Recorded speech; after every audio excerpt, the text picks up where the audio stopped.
Yes, good afternoon, and we're live. Welcome here. How to raise a disciplined child. That's our topic of the day. And my name is Wendy Ologe. I'm the founder of the Intentional Parents Academy. If you're here, you can see me. You can hear me. Please let me see your comment in the comment section. 10 people already here live. Thank you for joining me today. It's amazing, amazing, amazing. I usually would like to say that I love the subject of discipline, and that's why majority of the books that I write as a parenting coach borders on discipline, because I have seen that discipline is one of the biggest problems that we have as parents. If you can see me and you can hear me, let me see you put your comment right in the comment section, and let me see you share your favorite emojis.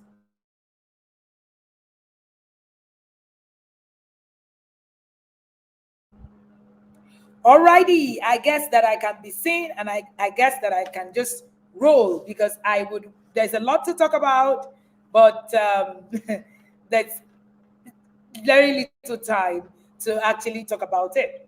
Now, what separates people who are successful and people who are not is simply discipline. Unfortunately, what we call discipline is actually us being aggressive and fighting, right? Our children. Many of the times you hear parents say, I'm a very how many of us have said that in how many weeks now, or how many in the last few days, right? Or last few months? How many of us have said that? I'm a very disciplined parent. Let me see your comment in the comment section.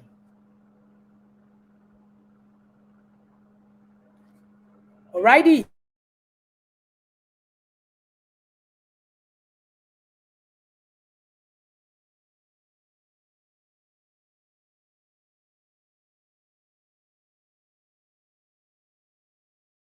My network. Okay, great.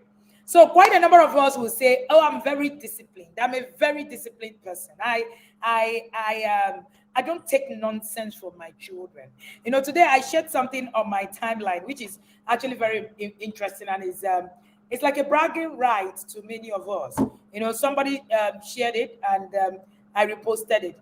The person said, let others brag that they build their children, reset their brain. It is something that we brag about. "Oh, I can reset my child's, I can reset my child's brain." We say things like, if I beat my children, they will not. I'm a disciplinarian. If I want to describe some of our parents, because they were beaters, because they were so aggressive, we describe them as disciplinarians. Unfortunately, many of us grew up very indisciplined. Permit me, forgive me if I'm going to hit hard notes. But quite a number of us grew up very indisciplined. We do not know how to manage our time. We do not know how to commit to a thing and finish it. We do not know how to sit down and lead by our mood instead of and lead by our mind instead of our mood. Yesterday, I was sharing something with the parents in the inner circle on self-discipline, and I was talking to them about leading by your mind, not just your mood. Now, let's talk a little bit about how we feel, your feeling. Your inability to actually put checks on your feeling means that you are very indisciplined. For instance, I didn't want to be here today. 2 p.m., I didn't want to be here. Trust me, there are many reasons why I shouldn't have been here, and they would have been very tenable. I will share it. Oh, sorry, 2 p.m. class will not hold, and that will be it. In fact, by my feeling, I don't want to talk by my feeling. But because I understand the place of discipline, structure, routine, systems, I'm here at 2 o'clock. So many of you have watched me being here at 2 o'clock every day in the past how many years? 3 years? 4 years? That is true discipline. Unfortunately, what we are doing to our children is that we are raising children who cannot be disciplined, because we are not even disciplined ourselves. What is happening is that We're hitting children, shouting, being aggressive, but the core things for the child to learn, they are not learning it. Now, discipline is a system to work, all right, towards a goal, achieve it, which includes acquiring knowledge, acquiring skills. It's in your ability to finish what you start. It's in your ability to separate your mind and your mood. It is in your ability to actually see, this is what I want. This is how I'm going to get it. And if I have to give up comfort to get it, then so be it. That's the real discipline. What the challenge is with parenting and discipline is that we have taken away what discipline should mean and then replace it with what discipline shouldn't mean. And of course, that's why we are struggling. Yesterday during our book review, so we're currently reading Yada's. We're currently reading The Discipline That Works. Okay? So this is our current read in the inner circle now. The Discipline That Works. And yesterday I was sharing a point and I said to them that discipline is not a child's problem, it's a parent's problem. I've never seen any parent who is indisciplined raising a disciplined child. Usually, what happens is that it just trickles down. You know what they say? The apple cannot fall far from the tree. So it's not a child's problem. And unfortunately, when you make it a child's problem, it backfires. So your struggle with discipline is because you have made it the problem of your child. Meanwhile, because it requires you to step, to create routines, to manage your time, to create structures, you're failing at it and you're blaming your child. In fact, if you find yourself blaming your child for being indisciplined, you are indisciplined in the first place. One of the things that I have seen about discipline in our climb is that we wait for a child to make mistakes instead of teaching the child how to build skills to thrive. I'll give you vivid examples. I like to give clear examples on these things. A child comes, the child, is doing something. And, you're looking at the child and you're tapping your leg and saying, I'm just waiting for you. Just try me and just make this mistake. I will deal with you. Or, I've been telling you what to do and you don't want to do it. No problem. Go ahead. Do it the wrong way. And then you will see whether I'm the mother or you are the mother, or you see whether I'm the father or you are the father. Unfortunately, you could see that the child is struggling. But you tell yourself, no, you wait for the child at the junction of the mistake. Because your understanding of discipline is just to correct or to punish for making a mistake. Meanwhile, discipline starts at the point where you teach. The real meaning of discipline is to teach. So if you're not teaching your child, you're not building skills for your child, then that is not discipline. Discipline is about using skills, knowledge to reach your goal. It's been said that discipline is the single most important ingredient of success. And I agree with that. The single most important ingredient of success. So if you're going to succeed, if your child is going to succeed, there's a research. So I did a course recently on the neuroscience of self-discipline.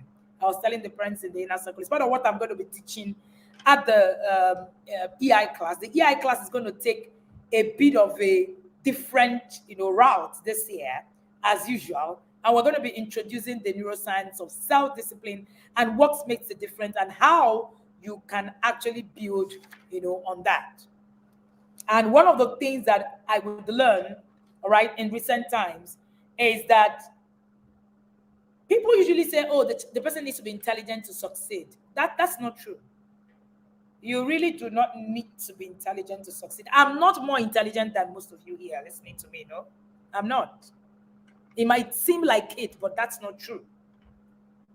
It's just being able to understand the system that works life. And that system is discipline. Discipline is the number one single ingredient. Number one. The only thing that makes for success. Not talent, not intelligence, not anything that you have attributed to it. Not even miracles. I dare say. I know that the religious friends are going to come for me. I dare say that it's not even miracles. Discipline. Now, if you're going to raise a child who is disciplined, you need to first of all understand what it even means to be disciplined. Because many of us think that, just bring out the cane, woza, and that's discipline. That's not discipline. I've said that over and again. That's just you being indisciplined with your own self, with your emotions, irresponsible with what you feel. That's you being led by your mood and not by your mind. And not by your mind. Most of us are being led by our mood. I don't feel like your child would do something and so some of us, a child would do something, make mistake, pour water, we flog the child. But a child will start up something and not finish it. You tell the child that it's okay, just leave it. You don't know that you have failed at the subject of discipline instead of passed, because you have encouraged your child to give up on something and not finish what they've started. That's actually the true discipline. And that's why a lot of people are not successful. Quote me anyway. Last year we read Outliers. And in that book, Godwin was trying to, define the difference between success and actually being able and talent. So it's not that you're talented. It's not your talent doesn't win for you. It's practice that wins, not talent. You can be so talented that it profits you nothing if you do not apply discipline. Now, we live in a quick fix society. This is why we prefer beating a child. We're not interested in learning things that will put us down. Yeah, no. It takes years to master a skill. We're not ready for that. We want the quick fixes. I hear many parents who come to me, oh, coach, can you now, my child is doing this. I just want it. And that is why I keep saying, discipline is not an emergency. When you make discipline an emergency, you miss out on the right thing to do. When you think about it really, discipline is really not an emergency. It is something you plan for. Now, you make discipline an emergency when you are reactive instead of proactive. Discipline should be a proactive step, not a reactive step, which is why you should equip your children with knowledge and skills instead of waiting for them to make mistakes. So you sit back and you ask yourself, why is it that my child cannot always meet up with time? Instead of for every time the child makes a mistake, all right, you beat the child. You begin to think, what do I help build for the child? Time management skills, focus, and you begin to build it for the child, and boom, everything just aligns. But you don't have the patience and the time to build it because it takes a lot of perseverance. And meanwhile, that's actually what gives results. The quick fixes don't give you results. No matter how you want to argue the fact that you need to beat your child, it is not result-oriented. It is just a quick fix. It is just a quick fix. Now, when we use people who do it, when we now see people, because we do not want to we don't want to commit to the process of achieving something. When you now see someone who has practiced emotional intelligence, being able to put their emotions in check and not hit their children and use discipline the other way. Some of you will say, some people will say, before now, some people used to tell me, let's see, by the time your children are teenagers, they will be useless and all of that. Now they are teenagers, they've seen they are not useless. They now say, it's because your children are different. You make all sorts of excuses for principles that work. All sorts. Somebody say, it's because your children are not the kind of children that I have. Human beings are different. I had a good laugh. From it doesn't work to when they become teenagers, it cannot work, to that this thing that you are doing is because your children are a certain way. Principles are principles. No matter how much you argue them out, no matter how long you argue them out, they're going to remain. And your argument will change it. Truth is truth. There's nothing like my truth. The moment it becomes your truth and doesn't align with the truth, it becomes false. It becomes false automatically. So that's how it is. That's how it works for me. That's how I am. All of those things, it is not a universal truth. It doesn't align to what is true. Then, of course, it will fail you. It cuts across every sphere of life, not just parenting. So you see, sometimes you even see some things that we share. You say, it's only Oyibo children that, black children, you need to really beat them. They don't think like us. Are you serious?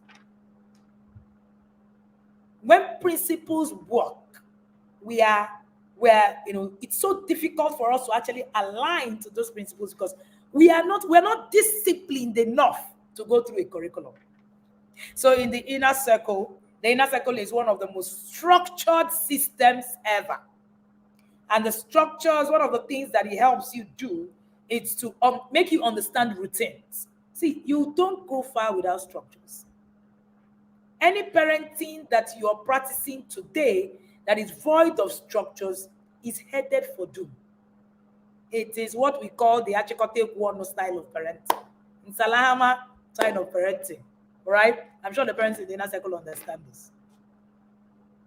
So what is it that you need to begin to even look at? What are the 10 things that highly disciplined people have in common?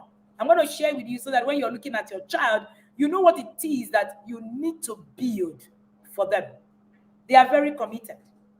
Now, commitment is a skill. It's not just a choice.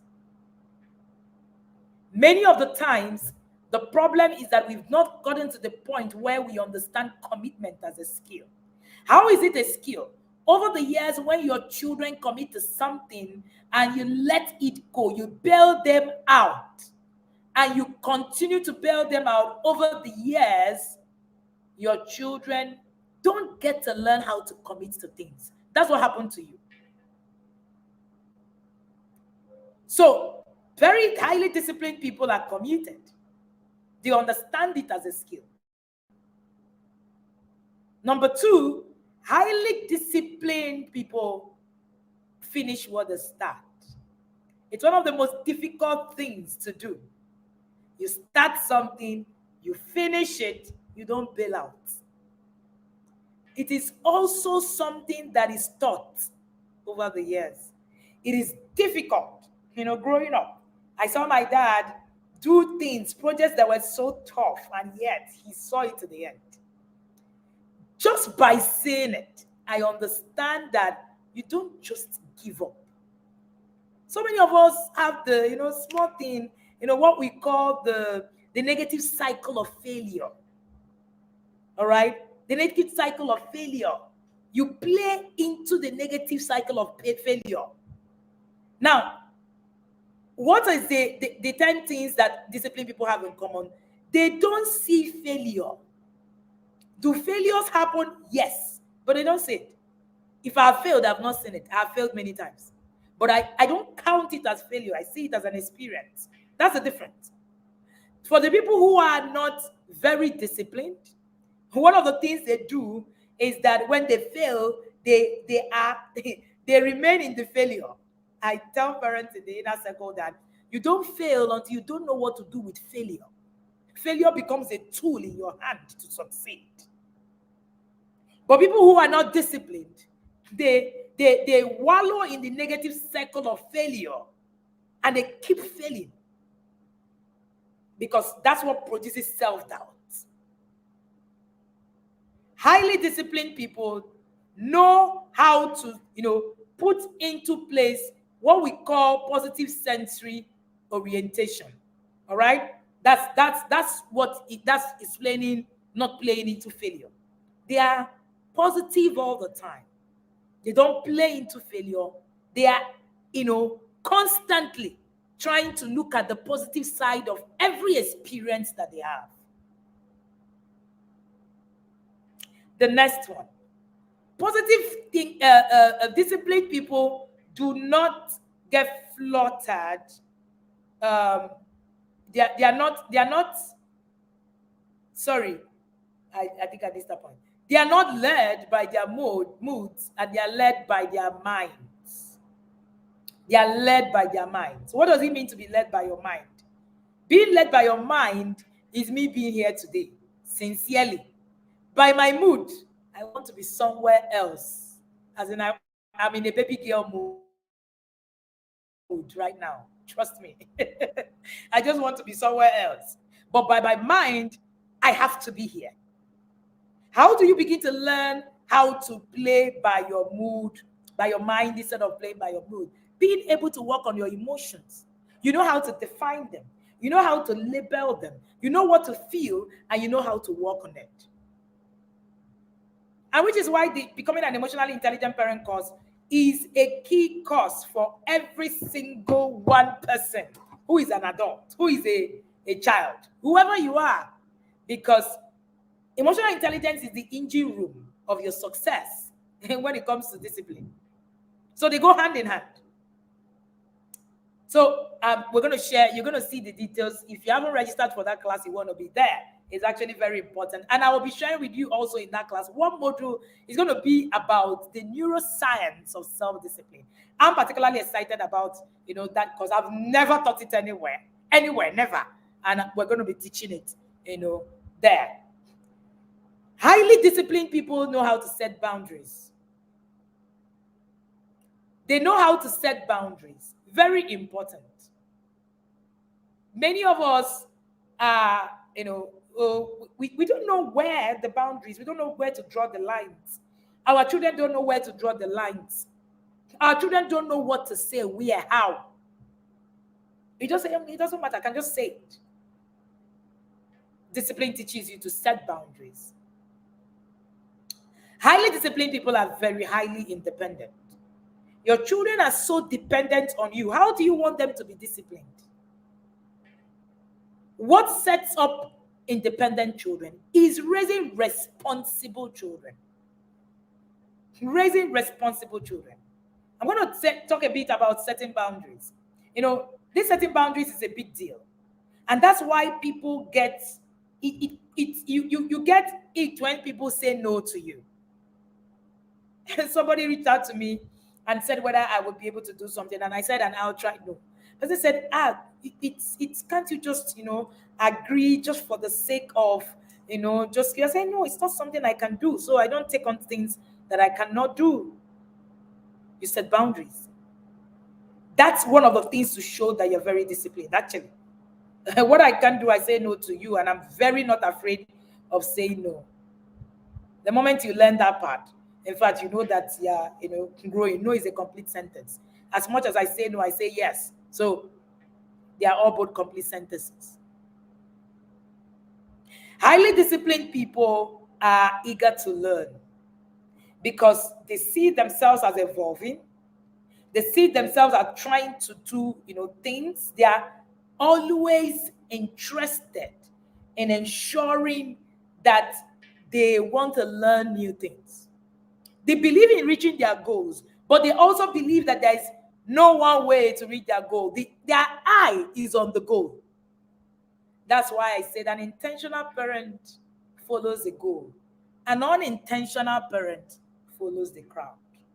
You can't be an intentional parent and not be highly disciplined. You cannot be raising intentional children intentionally and they are not highly disciplined. Are you really eager to learn? Or are you, so people who are very indisciplined will tell you that, what is there? There's nothing to learn now. All these things, we know it before. That's actually a sign of indiscipline. tech sign of indiscipline, and it doesn't really take you so far. Highly disciplined people have strength of their imagination. They use their imagination a lot, all right? They use their imagination a lot, and it is something that is a strong, factor for them. I'm going to tell you why this happens, all right, when we're talking about the neuroscience of self-discipline at the emotional intelligence class. Because without self-discipline, whatever it is that you learn when it comes to EI, it's inachievable.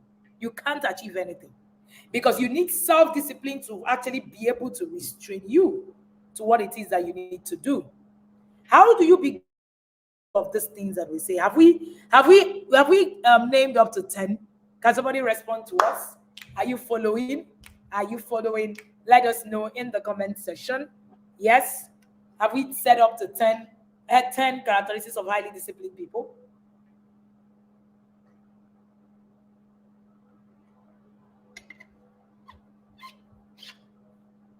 Yes, an intentional parent follows a goal, an unintentional parent follows the crowd.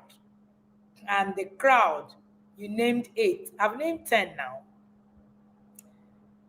9, number 9. I've named 9. How many have I named?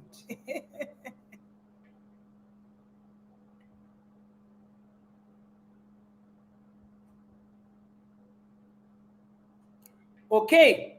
So number 9, highly disciplined people plan and organize. They plan and organize. Many of the times, you listen to parents, they tell you, oh, we just do it however it is that it comes. There is no manual about this parenting thing. What are you guys saying? We don't have manual for it. So you don't need to plan. You don't need to just wake up, do whatever, pray to God, and you move. Highly disciplined people plan and organize. Yes. That's why there's a part of the scripture that says, write the vision, make it plain, that he who sees it may run.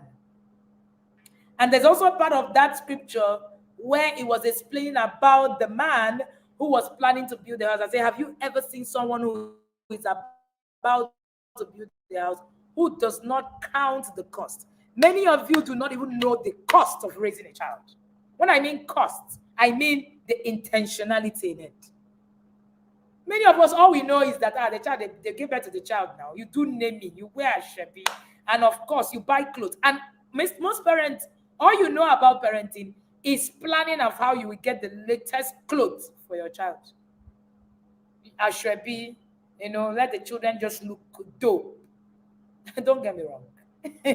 This is not, I am not saying, right? I am not saying that it's bad for your children to wear whatever, designers and all of that. But I'm saying that if that is the only plan in you're making, you're actually planning to fail. Highly disciplined people will plan and look at what it is that you're about to do and why they're even doing what they are doing. Many of us don't know why we have children. Many of us don't know what the next. Many of us cannot even visualize will be. One of the things that I hear parents say is, what will be. Is God. Yes, thank you, Mary Beth. It's God that raises children. Why are you bothering yourself? Whatever will be. So we can't even visualize where our children will be in the next 20 years. No, you can't. You're not disciplined enough to actually begin to see things, to imagine things in the positive aspect of it. And meanwhile, that's actually what makes you a God. Your ability to create in your mind. That's what makes you a God. And that's why the Bible says that you are a God. I don't know about you. I'm a God. And it is the ability to create that happens in the mind before it even begins to happen in real life. Very important. The last one, highly disciplined people do not worry about time. Highly disciplined people do not worry about time because their time is programmed. So we're going to be doing the time management class with the parents in the inner circle this week. And one of the things that, I shared with them, I'm going to share with them at that class is, on time management and how to restructure your time. You can't find me worrying about, time is good. My time is structured. I know what to do with my time per time. But very indisciplined people, I don't have time. They're screaming, I don't have time, because your time is not organized. You're not structured. You're not structured about your time. You do not know what to do with your time per time. So whatever comes in goes. It's fine. Highly disciplined people understand that time is time. It doesn't move. You are the one that changes the tides to it. The choices are yours. It's not the choice. The time doesn't run. Time is just running. Time is just, no, time is time. It doesn't run. It doesn't run. I know when people come to me and say, so just like yesterday, TIP is 5 years. I say, no, it's not like yesterday. I understand the process of what has happened and how we are here. It's not like yesterday. So these are the things that we now, name 10. All right, I'm going to be sharing with you how this happens and why it even happens, the science behind it, and what you can do to begin to become a better, disciplined parent at the Becoming an Emotionally Intelligent Parent course. And part of that session also, we would also be sharing at the time management, session that we're having on Thursday for Yadas. Yes, I'm sure that Yadas are very excited. This class is going to be one of those impactful ones that you must have. If you have not registered to be part of the inner circle, see that thing scrolling under. Okay, you can get details and register for the next cohort. It is somewhere that you need to be. Okay, very, very, very key. All right, so let's go. How do I now achieve this? How do I now raise a child who is highly disciplined? How do I raise a child who is highly disciplined? Number one, teach your children responsibility. At the core of discipline is responsibility. Many children are not responsible for nothing. And yet, you want them to be responsible. You want them to be disciplined. You want them to be disciplined. How? Your children need discipline to thrive. For them to thrive with discipline, they need responsibility. There is age-appropriate responsibility for even a 1 year old. Sometimes you talk to parents, they'll tell you, I don't want my children to suffer. Whatever suffering means to you. There is no successful person that do not understand responsibility to the core. Responsibility. Teach it to your child. Your child cannot do nothing.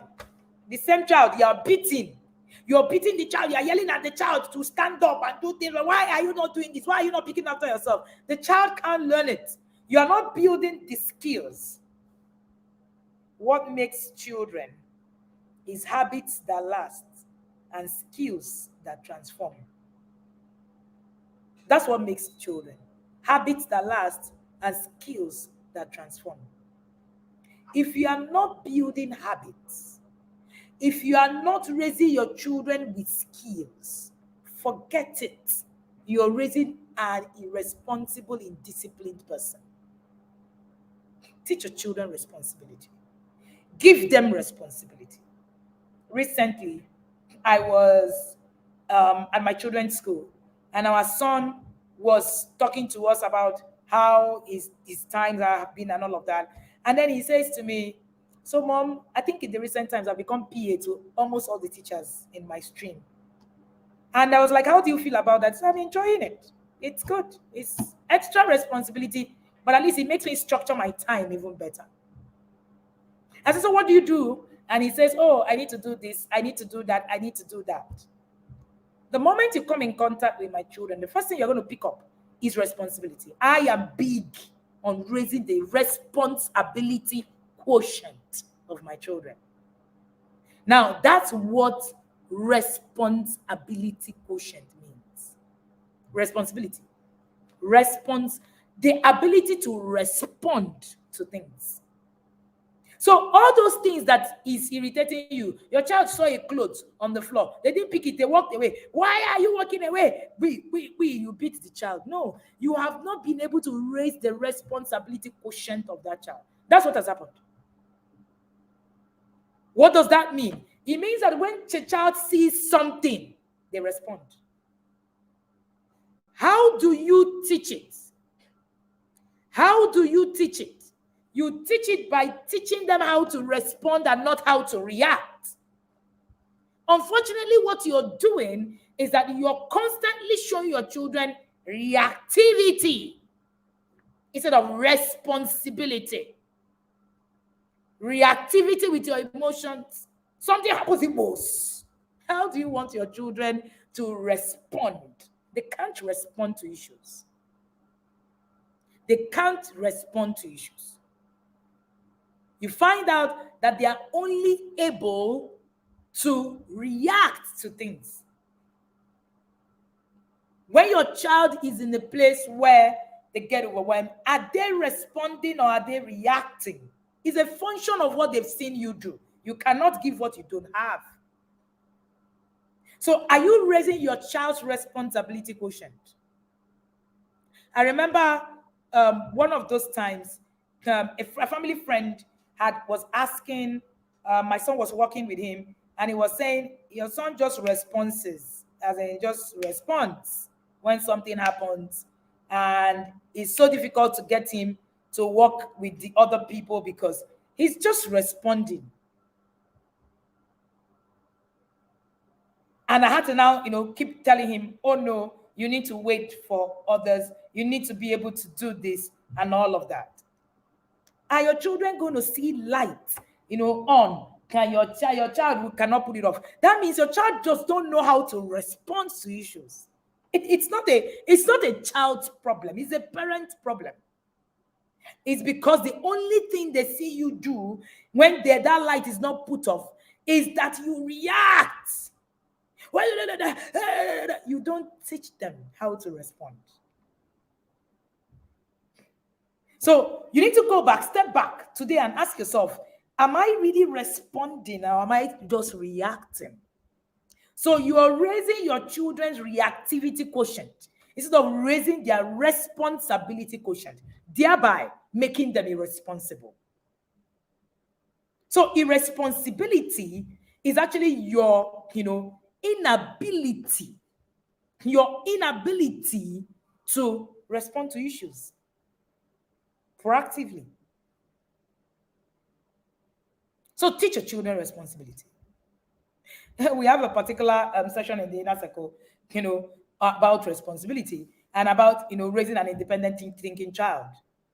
An independent thinking child is a child who has a high responsibility quotient. So are you raising your child's responsibility quotient or are you raising your child's reactivity quotient? And if you're raising that child reactivity quotient, you need to step back and ask yourself, why am I reactive? The reason is simple. You can't take responsibility for your own emotions and for your lapses. I was telling the parents in the inner circle, I said, it's very easy for you to say, my children are not disciplined. I need them to be very disciplined, but you can't finish a book. It's a big deal.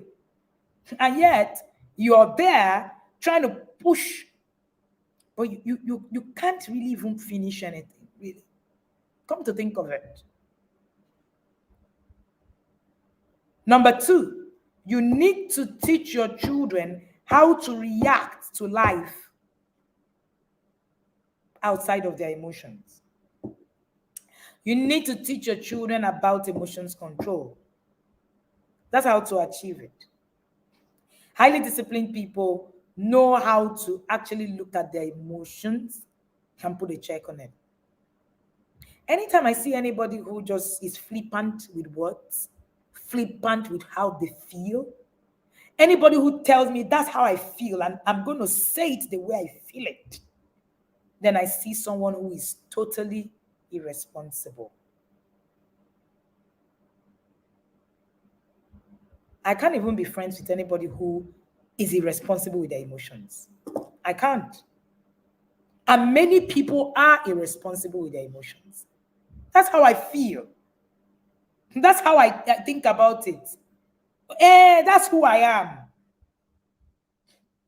All right? That's who I am. That's it. It's your inability to actually understand how to react.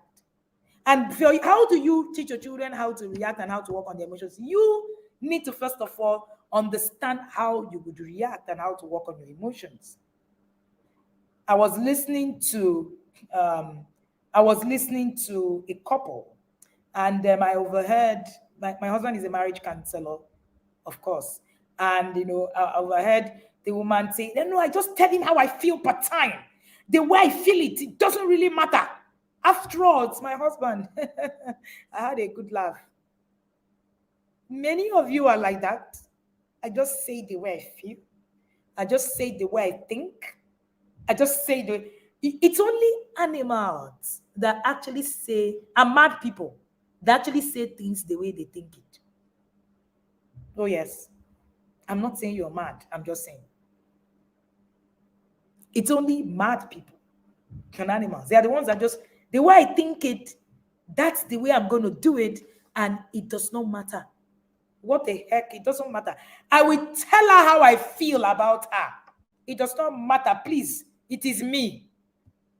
And just praise yourself about it. You say anything, whatever it is that comes out of your mouth, you say it. You also say it to your children the way you feel it. That's the way I feel it. If you do not know how to react according to your mind, with your mind leading you sort of your mood, then you are being irresponsible, highly irresponsible. All those I'm saying my truth is my truth. It's highly irresponsible. It's not everything you feel you say. It is very important. Very, very important.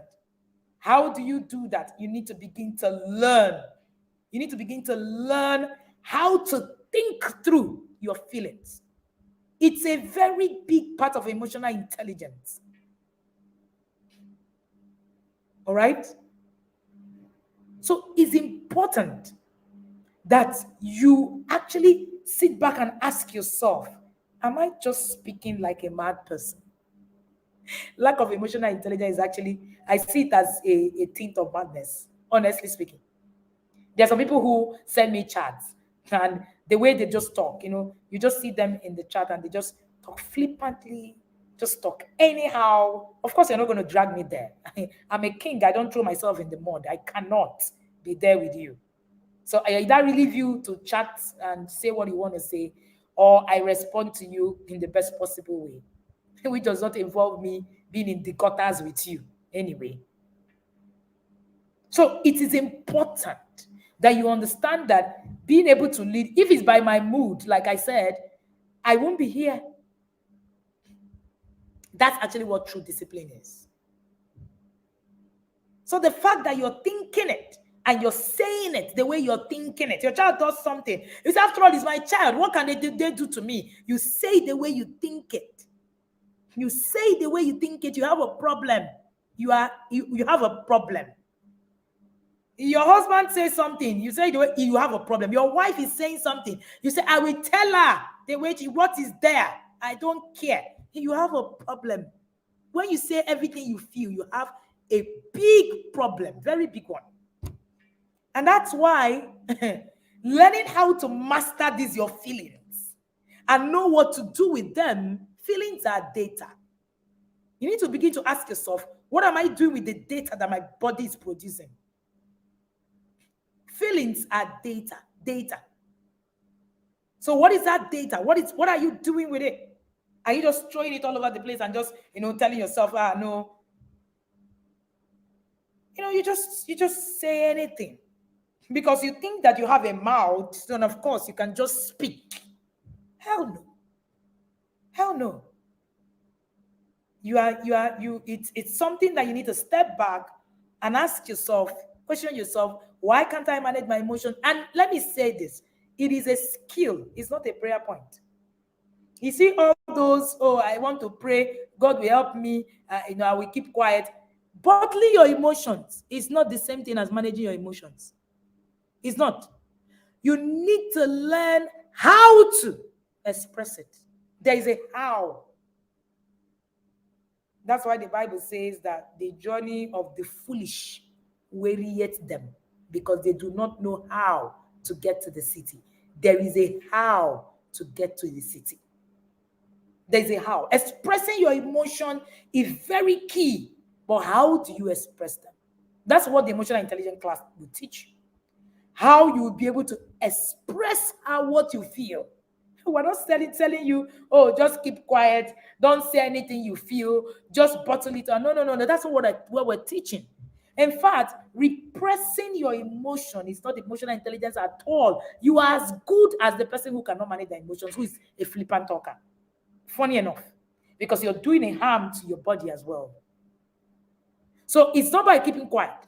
I see a lot of parents, they come to me, they say, Coach, I don't really have a problem with when you talk to me, I just keep quiet. I don't express it. There's something wrong with you also.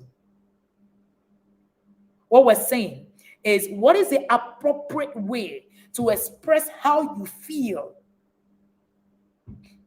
What is the appropriate way to express how you feel? That's what emotions management is about. How are you managing it? All right. So when you're repressing your emotions and saying, everything that happened, I've not said a word since I started following Coach Wendy. Anything that happens, I just keep quiet. You're not managing your emotions. So don't say that that's what I taught you. I did not. Because the day you're going to explode, you will explode like a volcano. Human beings are not created not to express their emotions. No. We're created, but there's a how. So that you don't become foolish. There's a how to it. All right? Make sure register for the emotional intelligence class. This emotional intelligence class takes off on the 15th, yeah, of February. We're already doing the first, test in that class. And I'm looking at the test. I'm looking at a lot of people who have done the test. And I'm laughing. A lot of people did the test, answers the question with gimmicks. And, a lot of them is telling them you're emotionally intelligent. By the time we finish the class, you will see that you lie to yourself. I'm seeing some people score 50 something. And meanwhile, these people are tigers in their home. When we want to do some of these things, we just want to lie to ourselves. The worst thing you want to do is to lie to yourself. That's the worst thing you ever want to do. And when you do that, you actually, miss out on the things you should learn. Now, highly disciplined people know how to recognize that they don't have something and that they need to learn it. That's discipline, actually. Being able to recognize that you need help is discipline. But a lot of us think it's the other way. You think that when you become vulnerable to say, oh, I don't know this thing. Somebody reached out to me and said, oh, can you help us teach a particular? I say, no, I don't know it. I'm not an expert, all right, in doing this kind of topic. And I've never taken a course on it. I don't know. They say, no, it is you. You know everything. I said, no.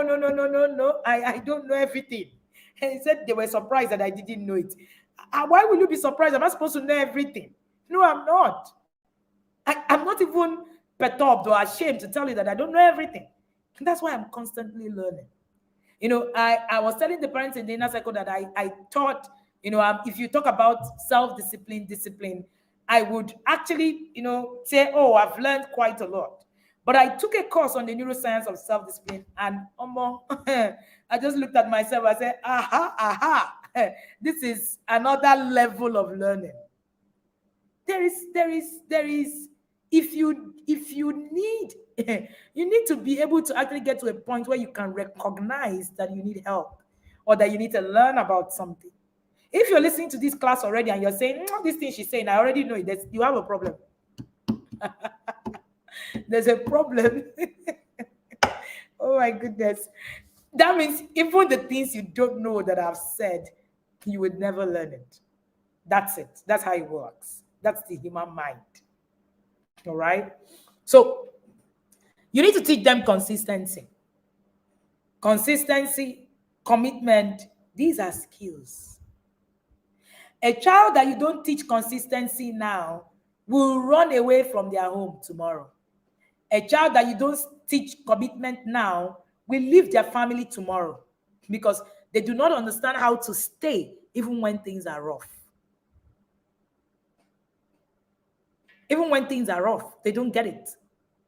Because when things get rough, you bail them out.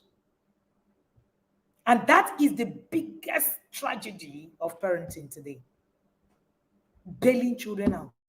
You bail them out of the things they need to do. I was sharing a conversation with the parents in the inner circle the other day. A parent shared with me how she allowed her daughter, who messed up in school, go and fix it herself, and eventually became the head girl in that school. And she said to me, she said, Coach, it's because I've heard you share these examples, and I knew that it will work. Instead of just sitting down and saying, hey, it's because it's your child, your children are different. That's why it's working for you. What's that? Universal principles are the universal principles. If you don't teach your children how to be consistent now, your children will grow up to be very unstable, inconsistent people in the future. Just like what we teach about self-control. People say, oh, when a man is cheating or when a woman is cheating, you should just be praying. It's amusing to me. You're looking at somebody who lacks the skill to self-control. The prayer should be, God, show me what it is, how it is I need to teach this person how to self-control.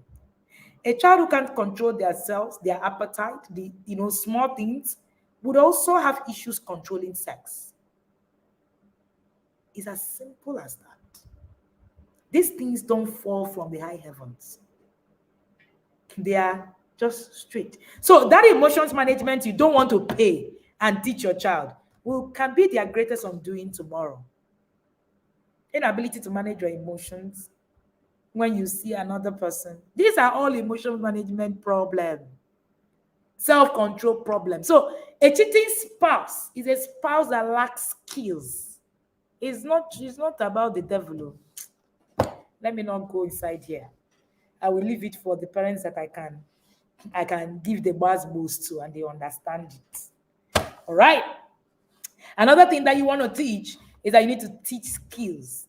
Do not wait when your children make mistakes to beat them. Be proactive. Ask yourself, how do I solve this problem for my children?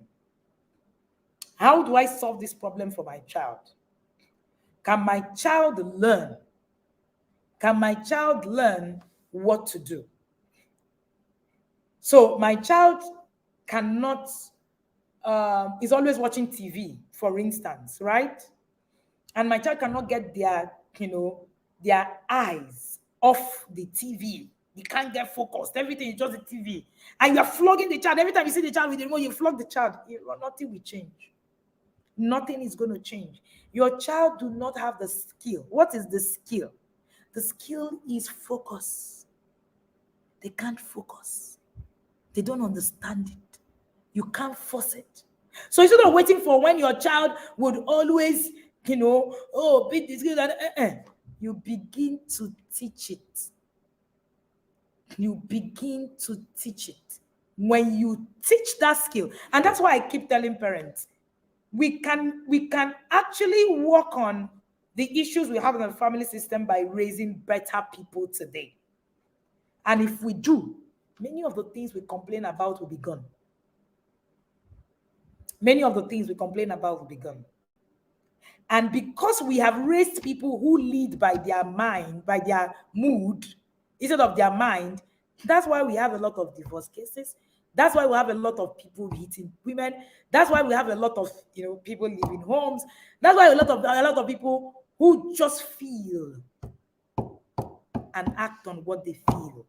They were never taught how to manage what they feel and how to express it. All right? So it is important that we begin to look at these things. We have raised people that we have taught that, you just lead by your mood. That's why You just fall in love. You just, we think that marriage is actually workable by the feelings. Marriage don't work by whatever you feel. It works with the mind, principles. And that's why we're having more and more marriages still fail. And it will still continue to fail until we understand that it's not love. And I dare to say it's not miracle. Marriage is not miracle. So all those things that you are kabashing and saying, oh Lord, see, there are just some fundamental principles that God has placed in the system to run. It's just like you praying that you will be pregnant and give birth in 1 month. It will never happen. Why? Because it's the principle of God. No matter how much miracle, when you give birth to that child at 1 month, there's no child. There is no child. Because the principles of life and creation actually has put that system in the process. So the child needs the 9 months, 7 months, 8 months, whatever it is, minimum number to be able to complete that circle. So no matter how much you want a miracle to happen, a child that you gave birth to today cannot walk the next day. It doesn't matter how much you pray. So sometimes we pray erroneously because we do not understand that there are some principles of God that never changes. Marriage thrives on same principles. And if you want your children to even have great marriages, it is now. You build the skills now. A spouse who will cheat is a spouse who has skills not to cheat. It's not a prayer point. I think I will stop here so that I will not start preaching the preaching that is meant for the people in the inner circle right here. And of course, when I'm done preaching that preaching, you guys are going to say, who the hell does she think she is? Now, in conclusion, you need to raise children who are highly disciplined. Discipline is part of what I'm talking about. A spouse will teach because they are not disciplined. It's not because they do not know God. I dare say again. No, it's not. It's not. It's not because they don't know. No, it's not. It's because they do not understand principles. They do not have the skills not to cheat. They don't. And until you build that skills, it is continuous. It just continues. What are we saying today? Please raise children who are disciplined, not children who you are flogging. Raise children who can lead themselves, not children that you're leading. Raise children who can move on their own and respond, not children that are reactive. Raise children who work by their mind, not just their mood. How do you do this? Raise yourself first. How do you raise yourself first? Teach yourself how to be highly disciplined. Teach yourself how to focus and manage your emotions. Teach yourself how to follow through, learn, and also teach. Very, very important. Dr. Happiness, I'm wearing red. I'm wearing green. I'm trying to be very gentle today. Very, very gentle. If you raise children that you're leading, you have raised idiots.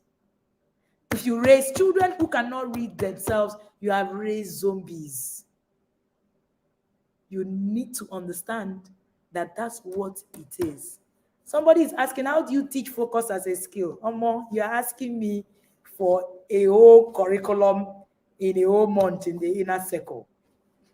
Please get into the inner circle. If you're not, get in there, book a slot, and wait for the next cohort. Please raise yourself first.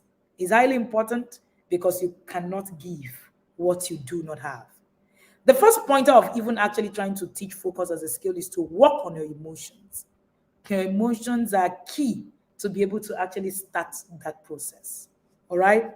So it is very important that you begin to put all of that in perspective. And if you're, already there, you're teaching, if you're already, in the inner circle, we dealt with focus in the month of January, how you can teach focus, what are the things that you can do, and all of those things. All right.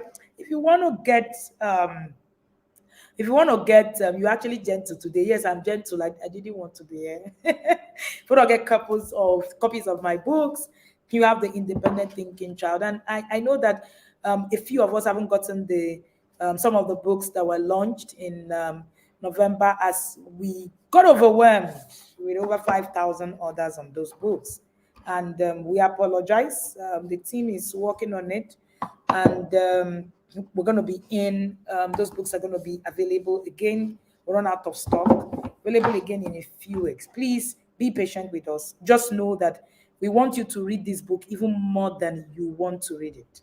It's very important to us, so you can get connect to correct.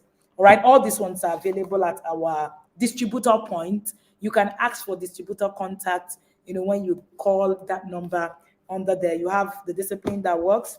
We have resolving sibling rivalry. If you're in Abuja, just talk to the team. We're in Abuja ourselves. You have Sex Educate Your Child Like a Pro. There's volume 1 and there's volume 2.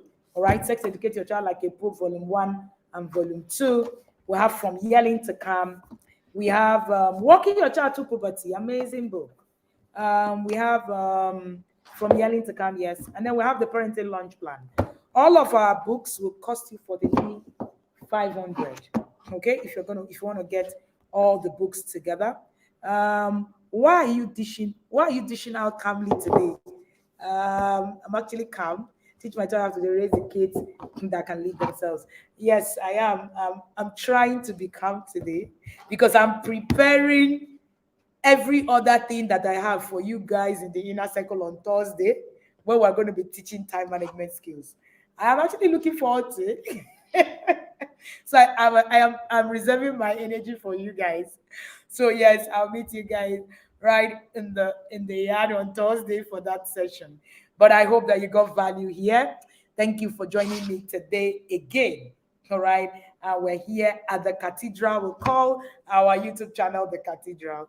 We're here at the cathedral, presided by the parenting bishop, the only one in the world. All right. And my name is Wendy Ologe. Do not forget that you cannot give what you do not have. One of the very key things that you want to do for your children today is to begin to learn how to walk by your mind and not your mood. And what do? You need to raise yourself. How do you raise yourself? Get into the course, the Becoming an Emotionally Intelligent Parent course. We're no longer begging for people to get into the inner circle. We are mandating, all right, if there's any word like that, because it's become compulsory. For every time parents get to me and I realize that there's too much to teach, you can't learn it by tips and hacks. You can't learn it from here and there. This is here and there. Let me just be sincere with you. There's a whole full curriculum structured to actually give you access to, processes. Some of the things I shared here today might look so, out of the way, and all of that, or might look so a little bit hitting you below the belt. But trust me, these are key aspects, all right? These are key aspects of our journey. And these are things that we need to learn. If you don't learn it, we're going to be in trouble. That's actually the bad part of it, okay? And our children also will be in trouble, okay? So that is a very best thing. Getting value today. All right. Thank you so much. Thank you, everybody, for joining me. Somebody said I finished a book after a decade or more. Yes, that's what happens to you. You get into the inner circle. We get you to finish what you start. And if you're not finishing, then you're going to, just continue to struggle. You need to build it. You need to build the muscles. Okay? You need to build the muscles to be able to do things. Muscles to commit to habits. I was showing the parents in the inner circle today. I've been in the gym for God knows how long. All right, that's like almost 2 years now, and it's been a routine for me. And has it been easy? No, it can't be easy. Who says self-discipline is easy? No, it's not. But it's something. How do you achieve that self-discipline? Only by practice. If you do not practice it, it will elude you. You're going to continue in the circle and you continue to fail. I look forward to seeing you at the Becoming an Emotionally Intelligent Parent course, which is coming up on the 15th, that's where you can start. That's a good place to start your parenting journey. Trust me. When you want to actually be inside that course, it's 18,500, and in 2 days it goes reverts to the original fee, which is 20,500. Okay, and at that original fee, that's what it is. And you would also get 5 other classes, modules, right? That we have shared in the past, paid classes, 50,000 for each of those classes, and you'll be amazed at the value that you get. If you think that you got value at this class, then you're in for a blockbuster at becoming an emotionally intelligent parent course. Thank you so much, everybody, and do have an amazing day. Enjoy the rest of the week. See you again on Tuesday at 2 p.m. right here.